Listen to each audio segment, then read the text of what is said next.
and for your work on behalf of the county. Commissioner Petty, I've always appreciated your perspective on this board, and I know you'll be missed. My name is Emily Moose, and I'm a resident of Chatham County, here in that capacity alone. My great-great-grandmother was a daughter of the Confederacy, and while I don't share their views, I qualify to be one. My great-great-great-grandfather fought for the Confederate Army, and I'm told lived out his final years with a Union bullet lodged in his neck. Growing up in North Carolina, I heard the lost cause narrative my whole childhood.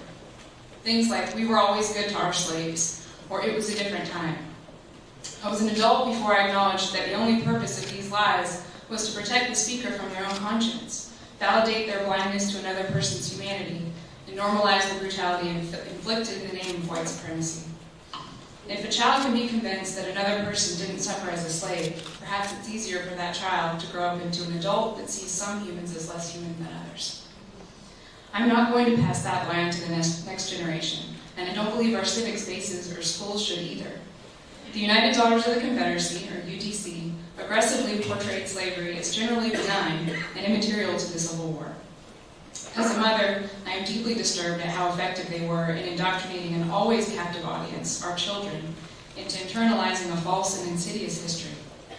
What they did affected every child in every school that used textbooks influenced by the UDC, whether their parents supported the Confederacy or not. Moreover, their false narrative is still being taught and is being illustrated and reinforced by the monument in front of our courthouse. My hope for my children and all children is that Chatham County will serve as a model for undoing the damage done and have the courage to tell our full story. In the previous presentations, we heard the broader historical context of this effort by the UDC to glorify the Confederacy. Let's look specifically at Chatham's monument. In the early 1900s, over 40 years after the end of the Civil War, before which 80% of the white male voters in Chatham County had rejected secession, the UDC led a 3-year, in their words, uphill campaign to erect this statue of an unknown Confederate soldier. This campaign was consistent with similar UDC efforts across the state and country, many of which have now been removed or relocated with community support. On July 8, 1907, the commissioners sitting in your seats authorized the Winnie Davis chapter of the United Daughters of the Confederacy to cut down a tree in front of the courthouse and erect the monument you see today, granting that it may remain in the care and keeping of the UDC. The full license agreement is included in your packet for reference. The dedication speech in Pittsburgh glorified the Confederate effort to defend slavery and the Southern race, which implicitly meant the white race. This particular chapter of the UDC subsequently contributed funds for a banner for the Ku Klux Klan. Other local dedication speeches to these UDC-inspired monuments explicitly promoted white supremacy, with one such speech given by a leader of the Wilmington coup who openly called for the murder of any black person attempting to vote.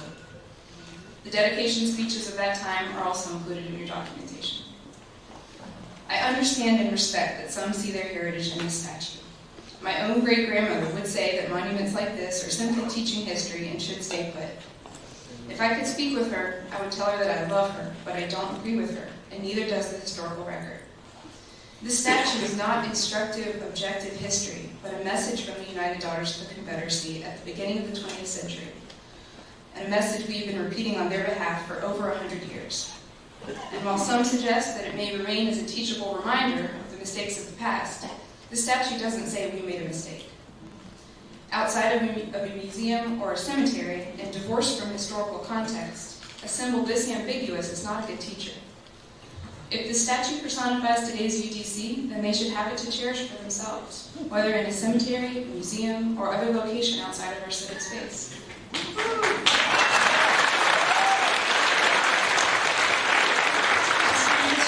That no one is immune from oppression, and while in this particular case it was race, random differences have always been used to justify the denial of humanity, whether it's ethnicity, religion, gender, geography, tribe, language, or countless others.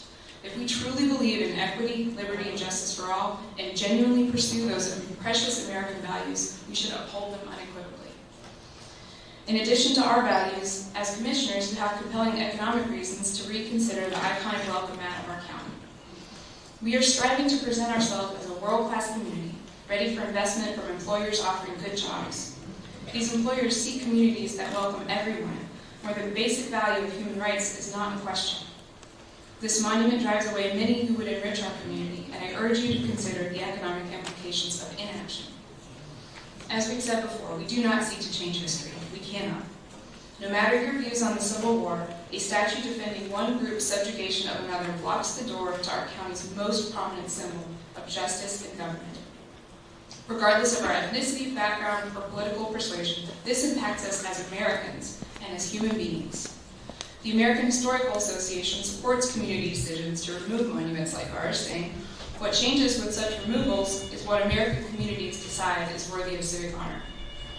Having lived here for over a decade, I know that as a community that values fairness, justice, equity, neighborliness, representative democracy, truth, and rule of law, we can take action to better demonstrate those values. We are presenting a petition to you with over 900 signatures from residents of Chatham County, most of which have been hand-gathered and which cross geographic, political, and demographic lines. This has been a neighbor-to-neighbor community effort. Everyone who signed this petition has a story about why this monument didn't represent our community in 1907 and doesn't today. We are as much a part of history as those who came before us, and must now decide if this is the message we want to send about our community, because that's what we do every day it stands. As commissioners, please ask yourselves, would you erect the statue today?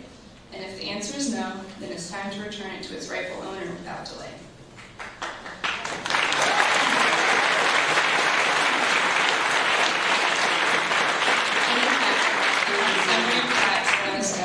Including the clear legal case for removal. The license state that this monument is the private property of the United Daughters of the Confederacy, and the county has merely authorized its placement here. It is fully within your rights to rescind that authorization, and we propose that you do so immediately. It's past time for Chatham County Commissioners to exercise their duty of care by removing this symbol which rebukes equal protection under the law and constitutes a threat to the general welfare of all Chatham citizens. We hereby request that you terminate the license agreement with the UDC and require them to remove their private property from our civic space. In the spirit of the final words of the Pledge of Allegiance recited earlier, with liberty and justice for all,